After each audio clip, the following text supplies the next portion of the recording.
Welcome back to my channel. আমি সুতপা চলে এসেছি আবারও একটা নতুন দিনে।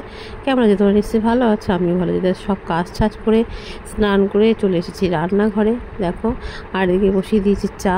তা একদিকে 2 কাপ চা হবে, একটাতে চিনি আছে আর একটাতে সুগার ফ্রি আছে, আমারটাতে সুগার ফ্রি।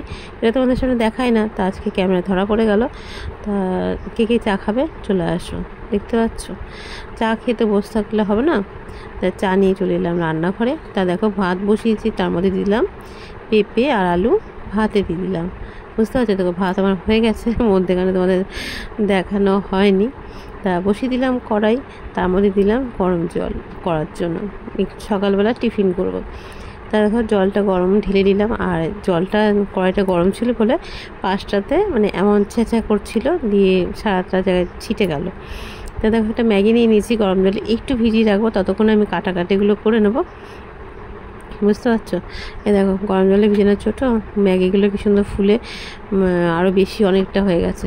তা দিয়ে দিলাম কিছুটা পেঁয়াজ কুচি, খেতে এত টেস্টি হয়েছিল না, মানে কি বলবো, তোমরা দেখে রাখো, খুবই মানে ভালো আর কি।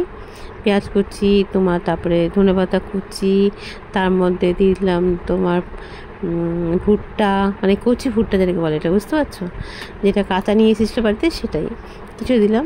আর তার সাথে দিলাম 2টো ডিম, তার সাথে দিয়ে দেবো তোমার কিছুটা লবণ পরিমাণ মতন।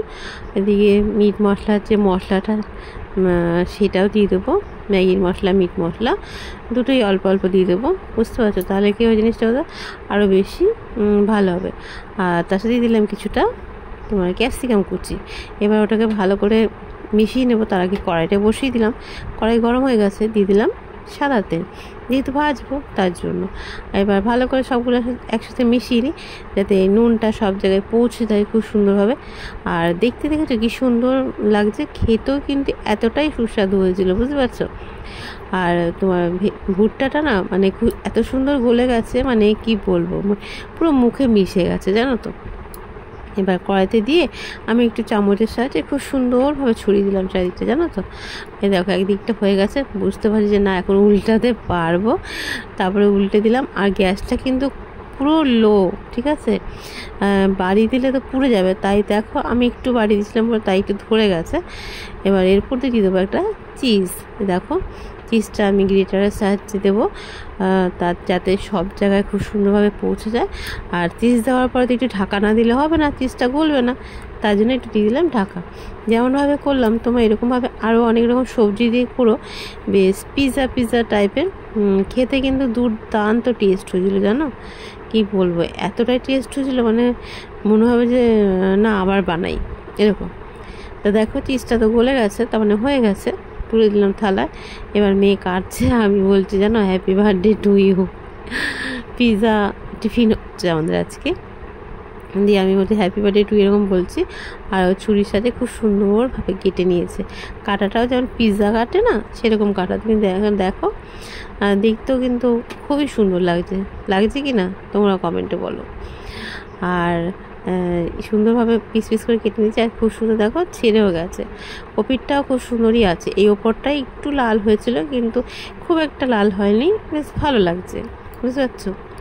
তা আমি তো খাচ্ছি, তোমাদের তো খাওয়াতে পারলাম না, তা আমি খাই, তোমরা এটাই পেট ভরে নাও।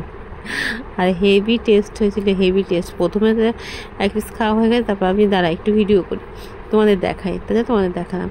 এদিকে মেয়ে কাটাকাটি করে দিল, কলা ছিল, কলাটা ভাজা করব, আর আলুটাও কাটা হয়ে গেছে। জানো তো আলু তো আমার মেনুতে থাকবেই, তাই জন্য। আর কলাটাকে না আমি একটুখানি হলুদ দিয়ে ধুয়ে নেবো, কেন বলো তো, তাহলে যদি কালো হয়ে যায় সেই ভয়টা থাকবে না, বুঝতে পারছো? আর যে অমলেট করেছিলাম মানে পিৎজা অমলেট, সেই পিৎজা অমলেটের মধ্যেই তো কড়াইয়ের মধ্যে আমি একটু তেল দিয়ে দিলাম। এবার প্রথমে ভাজাভাজিগুলো করে নেবো। তা আমি একে বললাম তুই ভাজাভাজিগুলো কর, আমি তোর মাছটা ধুয়ে নিয়ে আসি। তা আজকে এসেছিলো কাতলা মাছ আর আছে চিংড়ি মাছ, এগুলো তো কলে নিয়ে যাবো ধুতে, ততক্ষণে মেয়ে ভাজাভাজিগুলো করে নেবে, বুঝতে পারছো? আর একবারে নুন নিয়ে নিলাম, কেন মাছ দিয়ে নুন না দিলে না ভাল লাগে না। আর কলা ভাজাটা তুলেছি, এতটাই মানে মচমচে হয়েছিল মানে কী বলবো, জানো। আলু ভাজা কলা ভাজা তো হয়ে গেছে, এবার মাছ ভাজাও তুলে নিলাম। তারপর দিয়ে দিলাম বেগুন ভাজা। আর বেগুনটা আমার শীতকালে তো প্রত্যেক দিন থালাতে থাকে। আর এখন কচি কচি যেহেতু বেগুন উঠেছে তো, আর বেগুনটা খেতে আমার খুব ভালো লাগে, তার জন্য বেগুনটা ভাজি। আর বেগুনে জানো তো মানে ফ্যাট কমায়, তার জন্য বেগুনটা দেখবে শীতকালেও আমার থালায় থাকে, গরমকালেও থালায় থাকে, জানো তো। এবার ঘরে না দুটো পটল ছিল, তো কী করবো, মনে হলো যে না পটল দিয়ে আলু দিয়ে মাছের তরকারিটা করে ফেলি, বুঝতে পারছো। মেয়ে বলছিল তেল ঝাল করো, তা আমি বলছি না একটু তরকারি করে ফেলি। তার জন্য পটলটাকে ভেজে তুলে নিলাম, তুলে নিয়ে রেখে দিয়ে এবার ওই তেলের মধ্যেই ভাজাভাজি তেলের মধ্যেই দিয়ে দিলাম লঙ্কা, তেজপাতা আর শুকনো লঙ্কা, তেজপাতা, সাদা জিরে। এটা সাদা জিরে ভালো লাগবে তার জন্য। তা আলু দেওয়ার পর দিয়ে দিলাম জিরে গুঁড়ো, নুন, হলুদ, আদা, টমেটো সব কিছু দিয়ে দিলাম, বুঝতে পারছো। এবার ভালো করে কষিয়ে নেবো মশলা থেকে যতক্ষণ না তেল ছেড়ে যায়, জানো তো তোমরা, তাও আমি আবার একটু বলছি, বুঝতে পারছো। এই দেখো অনেকক্ষণ একটু কষাতে হবে, আবার কষাতে কষাতে যখন দেখবো হয়ে এসেছে তখন পটলটা দিয়েও না আমি আরেকটু কষাবো, বুঝতে পটলটা তো ভাজা হয়ে গেছে, কিন্তু ওটা দিয়েও আরেকটু কষিয়ে নেবো। তাতে কী হবে, পটলের মধ্যে বেশি মশলা মশলা একটা ভাব হয়ে যাবে, ওটাও আর একটু কষানো হয়ে যাবে, তার জন্য। এই দেখো দেখতে পাচ্ছ।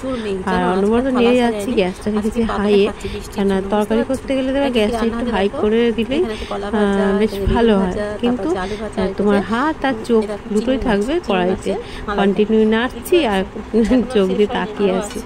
এবার দিয়ে দিলাম পরিমাণ মতন জল, আর ওপর থেকে দিয়ে দিলাম অল্প 10-12টা দানা চিনি, আর তার সাথে দিয়ে দিলাম গরম মশলা। এবার ভেজে রাখা মাছগুলো ঝোলের মধ্যে দিয়ে দেবো, দিয়ে আর কি ভালো করে চুবিয়ে দাও, একটু ফুটতে দাও ঝোলের মধ্যে, তাতে ওদের মধ্যেও যে মশলাগুলো সব মাছে ঢুকে যাবে, তাই জন্য দেখালাম না, বুঝতে পারছো। তাহলে করকম আইটেম হয় তোমরা দেখে বলো তো, কমেন্ট করে বলবা, ঠিক আছে। বাড়িতে হয়েছে প্রচুর মেঘ, আর আমি বসছি খেতে, তোমাদের তো দেখালাম কত রকম দেখিয়েছি, তার মধ্যে একটা জিনিস দেখানি, কি বলো তো, লেবুটা দেখানো হয়নি। তো আমি বসছি খেয়ে নিই, খেতে খেতে কিনা বৃষ্টি হয়ে যায় না, কেমন লাগলো সে বলবো কিন্তু, ঠিক আছে। এখন কলা ভাজা এতটাই অন্ধকার হয়ে গেছে কি বলবো, দেখো এটা সবে খেয়ে উঠলাম, জানি না বিকেলবেলা বাসনটা আমি কী করে মাজবো, দেখো সবে শুরু হয়েছে, বুঝতে হচ্ছে। কোথাও কোথাও বৃষ্টি হচ্ছে বলো সবাই, সব জায়গাতেই কম বেশি হচ্ছে। তো চলো বিরিয়ানি তোমাদের দেখাই, ঠিক আছে।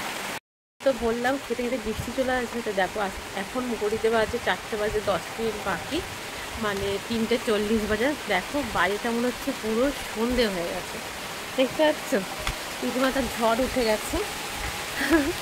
এই দেখো আমার গায়ে বৃষ্টি পড়ছে, দেখতে পাচ্ছ, এই দেখো কী অবস্থা, এই দেখো। চলো, তো কেমন লাগলো তোমাদের ভিডিওটা অবশ্যই কমেন্ট করে বলো, ভালোবেসে পাশে থেকে তোমার সুস্থ থেকেও ভালো থেকে, দেখা হবে নতুন কোনো ভিডিওর সঙ্গে। এখনকার মতো আসি, টাটা।